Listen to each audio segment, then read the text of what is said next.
নির্লজ্জ হয়ে যাও, জীবনে উন্নতি করতে পারবে। নির্লজ্জ হয়ে যাও, জীবনে উন্নতি করতে পারবে। আজকের এই ভিডিওতে নিজের বাস্তব জীবনের এমন ঘটনা বলবো যেটা সকলে যারা শেয়ার বাজার নিয়ে রয়েছেন বা বাজার নিয়ে নেই সকলের জন্য একটা বিরাট শিক্ষণীয় হয়ে উঠবে। এই ভিডিওর শুরুতে আমার নিজের জীবনের ঘটনা, নিজের উত্থান পতন এবং ধাক্কা বাধা বিঘ্ন এবং শেষে সবকিছুকে ভেঙে এগিয়ে যাওয়া, জয়লাভ করা সবকিছু নিয়ে কিন্তু এই ভিডিওর শুরুটা ছিল খুব সুন্দর, স্বপ্নের মতো। এমনই একটা সময়ের ঘটনা বলছি যে সময়টা থেকে শুরু।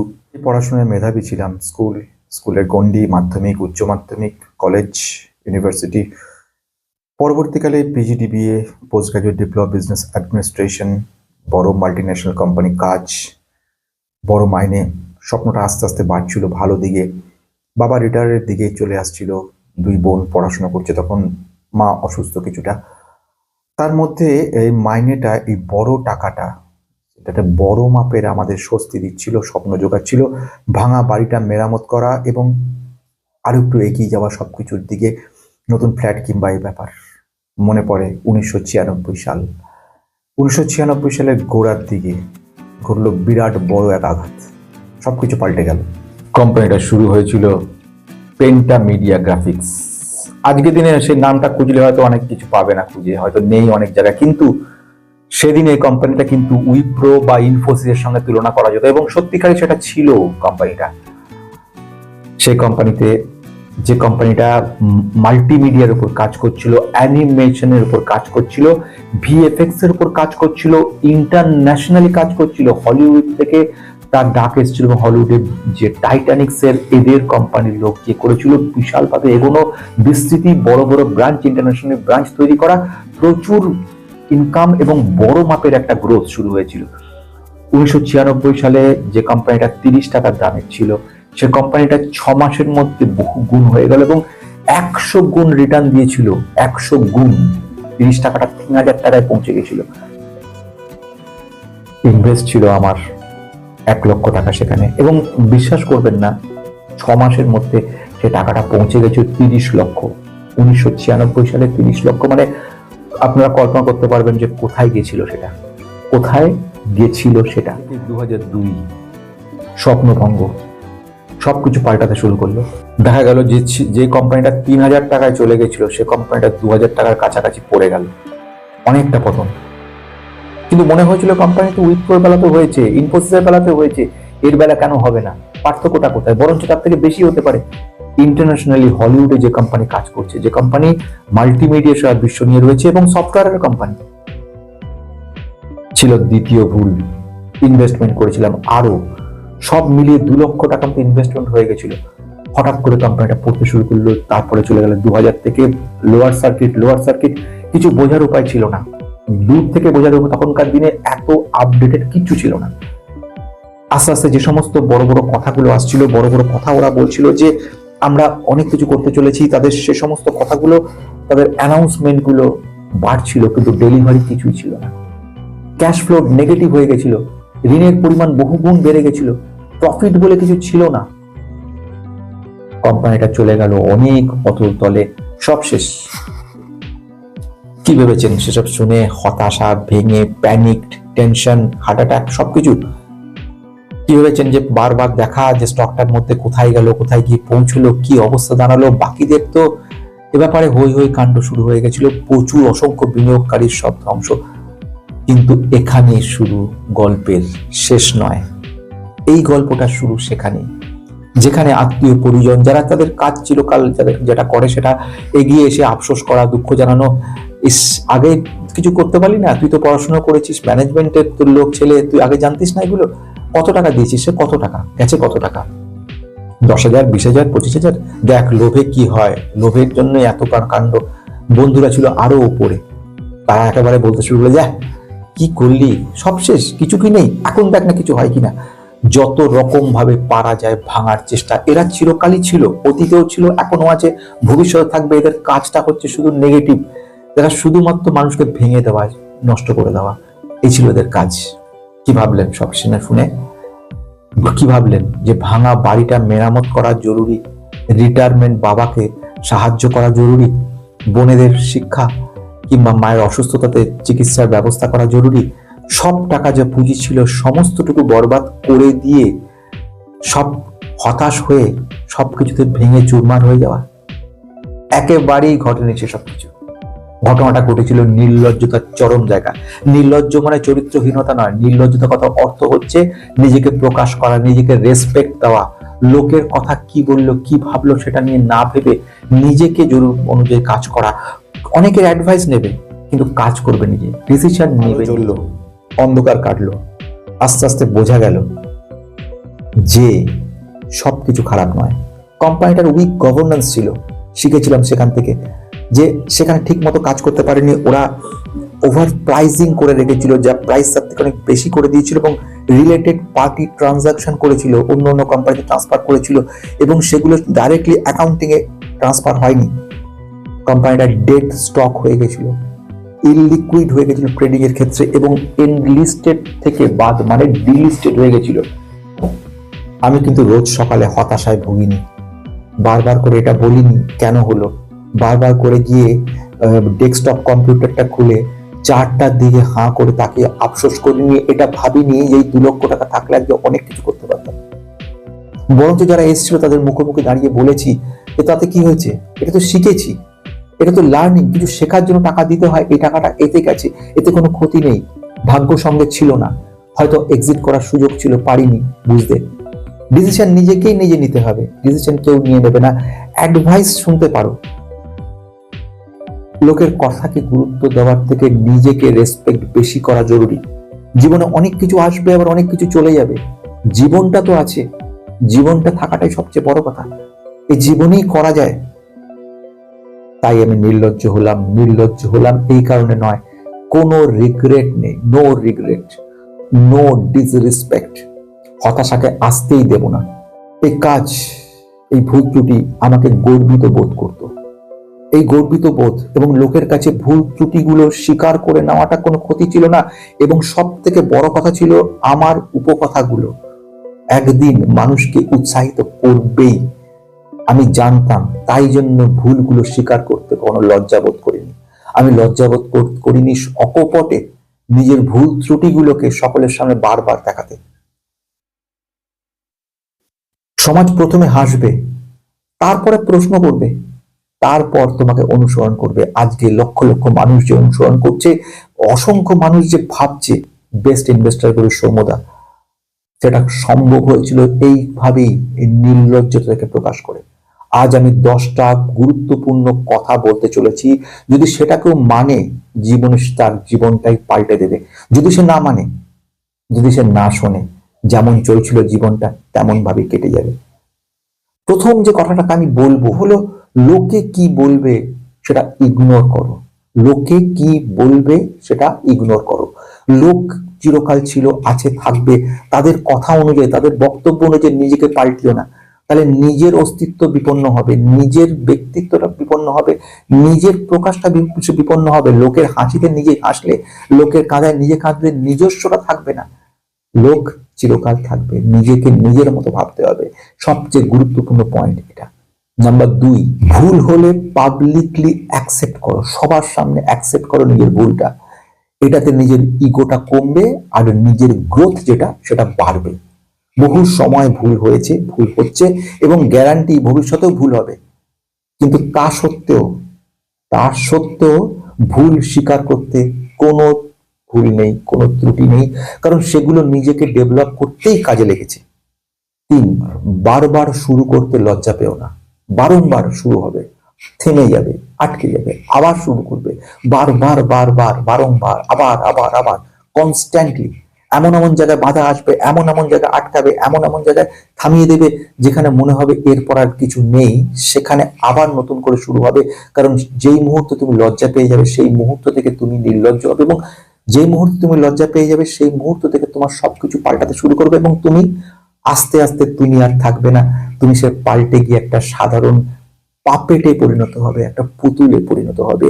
তারা উঠবে, নামাবে, কাগজ ধরে, সুতো ধরে, তুমি সেই অনুযায়ী হাত নাড়াবে, পা নাড়াবে, তোমার ব্যক্তিত্ব শেষ হয়ে যাবে। 4, নিজের কাজকে প্রমোট করো, কনস্ট্যান্টলি নিজেকে প্রমোট করতে থাকো। Best investor Guru, best investor Guru and best investor গুরু। আমি জানি, আমি শিখেছি, আমি অ্যানালাইসিস করেছি, আমি স্টাডি করেছি। আমার ফান্ডামেন্টাল অ্যানালিসিসের মেম্বারশিপ নিয়ে দেখো, আমার বানানো প্রজেক্ট যেগুলো অ্যানালিসিস করেছি সেগুলো দেখো, এই পরিমাণ টাকা দিয়ে আমি এই কাজগুলো করছি এইগুলো দেখো, আমি পোর্টফোলিও অ্যানালিসিস করতে গিয়ে এই টাকা নিচ্ছি, আমি এইগুলো বক্তব্য রাখতে এই টাকা নিচ্ছি।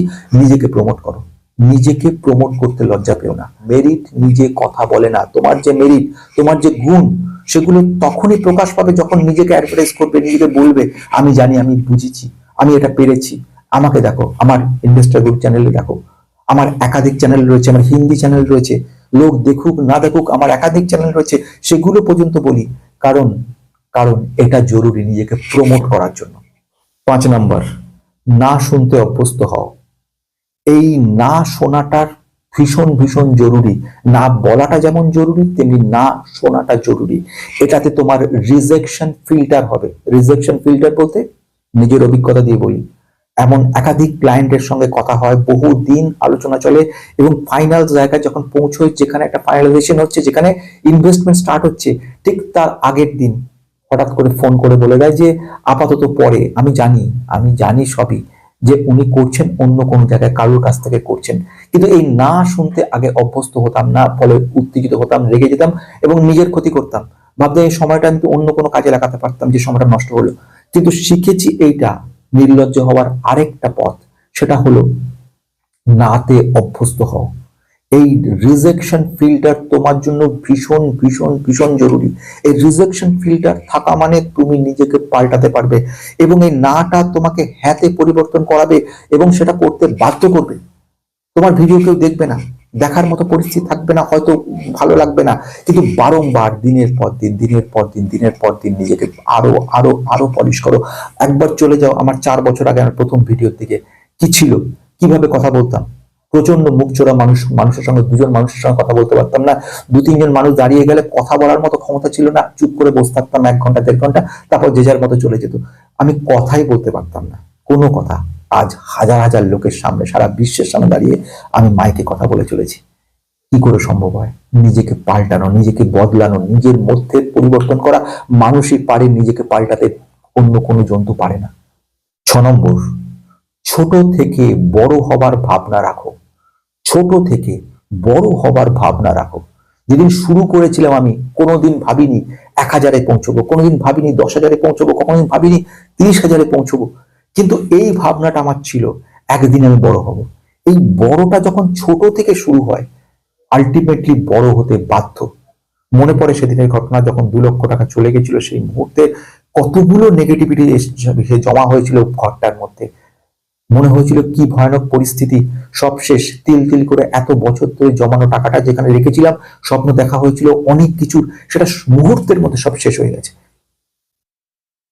কিন্তু সেটা শেষ ছিল না, সেটা ছিল শুরু। সেটা ছিল শুরু, কারণ ভাবনাটা কিন্তু রেখেছিলাম বড়। মানুষ যখন ভাঙার চেষ্টা করেছিল, আত্মীয় পরিজন বন্ধু বান্ধব বারবার চেষ্টা করেছিল, এইটা করলি কেন, এই কি করলি, এভাবে কেউ করে? নিজের আপন মানুষরাও। দেখ এখন এই পরিস্থিতি কি হবে, আমার রিটায়ারমেন্টের পরে কি হবে, এরপরে চাকরির কি হবে, টাকার কি হবে, এর ভাঙা ঘরের কি হবে, কিংবা পড়াশোনার কি হবে, বাচ্চাগুলোর, কিংবা চিকিৎসা কি হবে। এগুলো চলে, এগুলো আসে, এগুলো থাকবেই, এগুলোকে এড়ানো যায় না। যখন নিজের কাছের মানুষগুলো হয়ে যায় এরকম, সেখানে নিজেকেই ঠিক করতে হয়, সেটা কেউ করে দেবে না। সেটার জন্য একটাই জিনিস, ভাবনা, নিজেকে বড় রাখার ভাবনা। সেদিনের ভাবনা ছিল সেই 18 বছর, 22 বছর, 26 বছরের সেই ছেলেটার ভাবনা, আজকের এই 50 বছর, 51 বছরের মানুষটার ভাবনা, এবং আগামী দিনের 60-65 শেষ দিনের ভাবনা। সব ভাবনার একটাই লক্ষ্য, নিজেকে বড় জায়গায় রাখা, নিজেকে এমন বড় জায়গায় রাখা সেখানে পৌঁছানোর জন্য নিজেকে জেদ ধরে এগিয়ে যাওয়া। সবথেকে গুরুত্বপূর্ণ ছিল এটাই, এবং এটাই নির্লজ্জতার আরেকটা এগিয়ে যাওয়ার ধাপ। 7 নম্বর পয়েন্ট, আরেকটা ভীষণ গুরুত্বপূর্ণ, যেটা এত বছরের এত অভিজ্ঞতার ফসল, সেটা হচ্ছে আঘাত পেয়ে চুপ থেকো না, স্মার্টলি মুভমেন্ট করো। আঘাত পেয়ে চুপ থেকো না, স্মার্টলি মুভমেন্ট করো। আঘাত বহুবার আসবে, আমি এখানে উদাহরণ দিচ্ছি, একটার পর একটা আঘাত।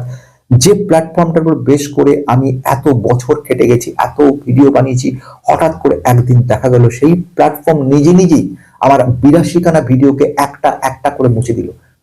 হঠাৎ করে একদিন আঙুল তুলে বলে দিল যে আগামীকাল থেকে তুমি পয়সা পাবে না, তাতে থাকো থাকো, কেটে পড়ো, মানে কেটে পড়ো, চ্যানেল ডিলিট করে বেরিয়ে যাও, নাহলে আমি ডিলিট করে দেবো।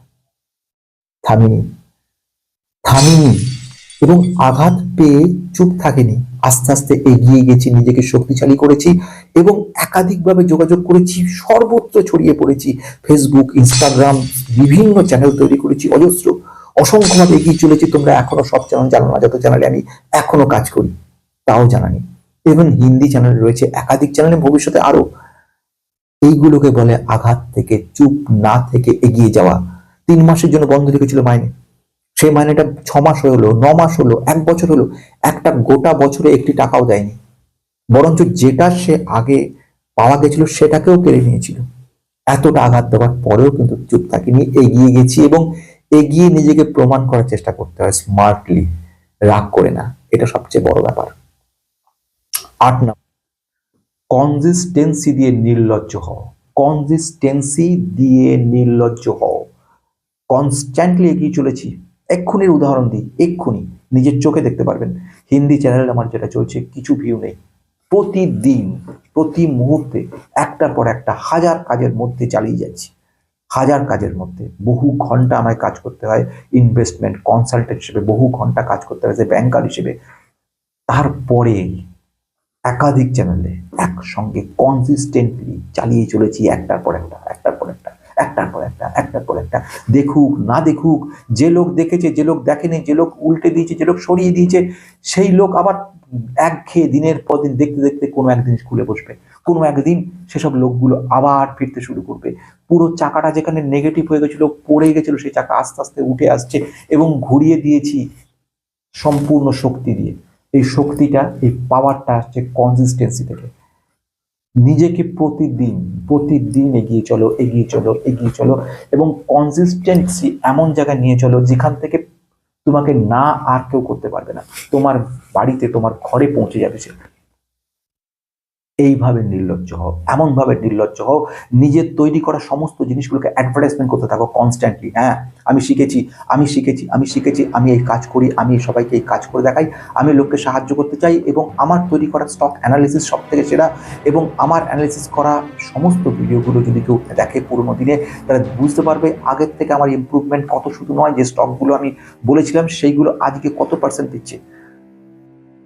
এই ধরনের নির্লজ্জ হও, চরিত্রহীন নির্লজ্জ নয়। এই নির্লজ্জতা হচ্ছে নিজেকে প্রকাশ করা নির্লজ্জতা। এখানে লজ্জা করবে না, লজ্জা থাকা মানে তুমি নিজে পিছিয়ে গেলে। 9 নম্বর, নিজেকে এক্সপ্লেন করতে যেও না। নিজেকে এক্সপ্লেন করতে যেও না, নিজের ব্যাখ্যা দেওয়ার দরকার নেই সেখানে যেখানে প্রয়োজনীয়তা নেই। একজন ক্লায়েন্ট যে সেখানে তোমার কাছ থেকে তোমার ইনভেস্টমেন্ট আমার টার্গেট অনুযায়ী কাজ করবে না, তার কাছে এক্সপ্লেন করার দরকার নেই, সময় নষ্ট করার দরকার নেই, তার কাছে সময় নষ্ট করার দরকার নেই। তুমি যখন বুঝতে পারছো যে এখানে তোমার প্রয়োজনীয়তা নেই, সেখানে তুমি সেখানে এক্সপ্লেন করার দরকার নেই। 10, সময় নেবে, সময় নেবে, তাতে লজ্জা নেই। সময় নেবে, তাতে লজ্জা নেই। লোকে কি বললো সেটা বোঝার বা সেই অনুযায়ী কাজ করার দরকার নেই। সমাজ পাল্টাবে, পরিবর্তন করবে, সবকিছুর মধ্যে বিভিন্ন রকম কথা আসবে, কিন্তু নিজেকে কখনো সেই কথার সঙ্গে পাল্টাবে না।